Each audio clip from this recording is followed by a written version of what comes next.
Hello, hello. Today on the table I have the BYTTRON mini projector. It is a 1280 by 800 resolution projector, which is effectively 720p.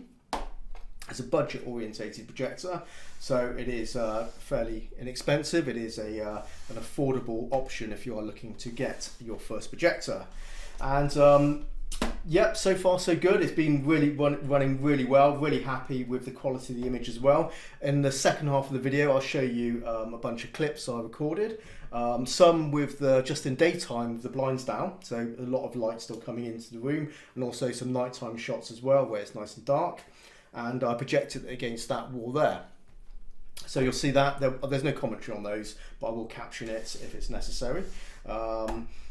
But I'll show you what you get in the box first. Of course, we have a manual, and we have an HDMI cable, AV cable, and this little screw which goes in the bottom if mounting if you need it. Let's get that out of the way. The manual's really nicely laid out, nice and easy to read, easy to understand. There's not much really need to worry about. And it's well explained. He mentions the keystone correction there, but I wanted to show you this page because you might find this useful if you want to know how large the projected image will be to how far you need the projector to be pushed back. So take a look at that. Okay. And now we can take a look at the projector. So it has a cap on the front to protect the lens. Rotate that down and make it a bit easier to take off. On the top you have the dial for focus, and then the keystone correction dial there. Controls on the top, which marry up with the controls on the included remote control. You need to supply your own batteries here, a couple of AAs, they're not included. The back, we have an HDMI input, a USB port, so you can actually use a thumb drive, load it with movies and play it directly off there. It comes with a built-in video player in here, which is pause, fast forward, all the usual stuff, and of course a file viewer. There is the infrared in there. There's also one in the front, infrared receiver, front and back. Power socket. Power cable is about 140 centimeters. It could have been done with a little bit longer, to be honest, but yeah, they're easy enough to replace. It's just a two-prong standard cable there. The side, there is another HDMI in. So in the menus, you select which input you want. There is a VGA, so a nice kind of legacy one there, old type of port, and also a card slot, so you can put a memory card directly into there as well, play movies off that. And their AV socket and also a headphone jack, so you can connect external speakers if you want to. However, I will say the speakers built into this, which is 2 3-watt speakers, are actually very good and actually quite loud, so they're pretty decent. You can actually run it with the speakers from here and it's decent enough. I was happy with it. There's a couple of fans in here, so you will see some grills. And again, with my later on, I do demonstrate how loud the fans are. It's not too bad at all, to be honest. So I did record that with my mobile phone, so you can get an idea of that. At the bottom, there's some screw holes for mounting, and that's what this screw's for.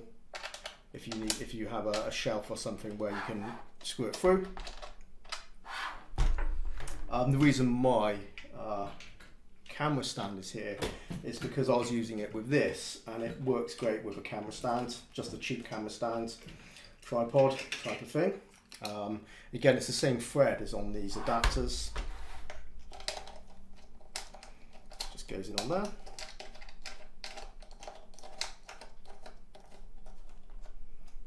And yeah, it's really solid. Even though it's hanging off just that one bit, it balances on there just fine, and that's everything I'll record later on when I was projecting it on my wall over there, was using that setup. So yeah, really, really good.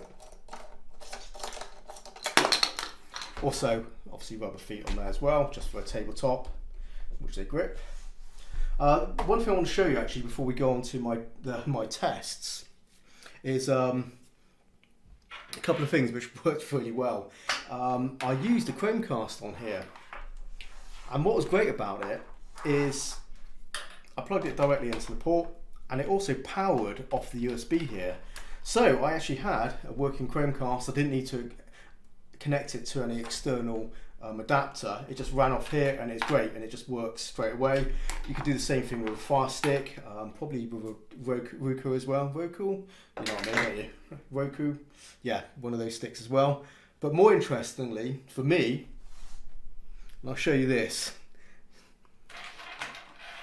With this is my Raspberry Pi, and I have an SD card loaded with RetroPie and basically thousands of games on it. It's a really, really great little kind of retro gaming system. And look how compact it is. It's beautiful. And it powered off there as well. I plugged it in there, plugged in the HDMI, and it powered my Raspberry Pi. And it's just a really, really nice, compact little retro gaming station. And I loved it. I had a lot of fun with this, and it's perfectly suited, in fact, for retro games. You know, the resolution and the bright colours, and I have to say, playing these games on a huge projected screen is really, really fabulous. It's a lot of fun. And yeah, so that works great with that. So one thing I will say though, this is a Raspberry Pi 3, not a 4. A Raspberry Pi 4 does have a higher power draw, so I don't know if it would be enough coming out of that USB socket there, but I can tell you it did work with my Raspberry Pi 3 here. And that's brilliant. And this is probably mostly how I'm going to be using this in the future, to be honest, like that. So yeah, I think it's brilliant. But yeah, I have to say this is a really, really nice projector. I have to say it's a budget-orientated projector. It's nicely made. It feels solid. It's got a nice textured top there, and yeah, no complaints. I have to say it worked great. Picture quality looked good. It's nice and sharp. Really good for movie watching. Really good for gaming, as I said before. And yeah, there's not much really to say, really, guys. I put a link in the description if you're interested.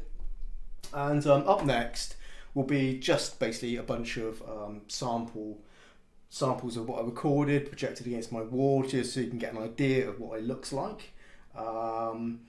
And yeah, hopefully that'll be, and that's kind of it really, guys. I'm just gonna, the best way to review it and to demonstrate it is to just show you what it looks like with different samples that I've recorded.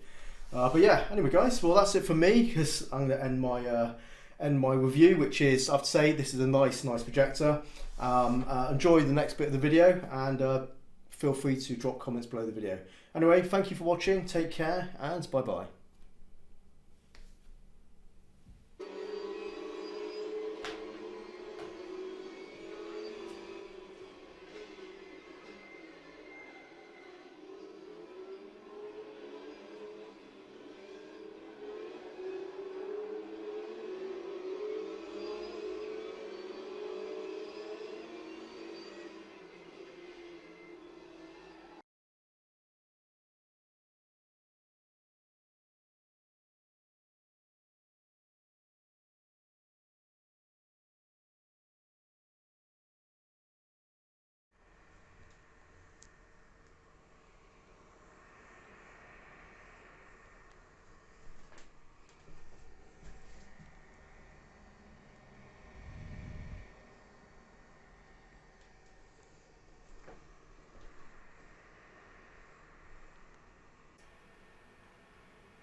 Today on the table I have the BYTTRON mini projector. It is a 1280 by 800 resolution projector, which is effectively 720p. It's a budget orientated projector, so it is fairly inexpensive. It is an affordable option if you are looking to get your first projector. And yeah, so far so good. It's been running really well, really happy.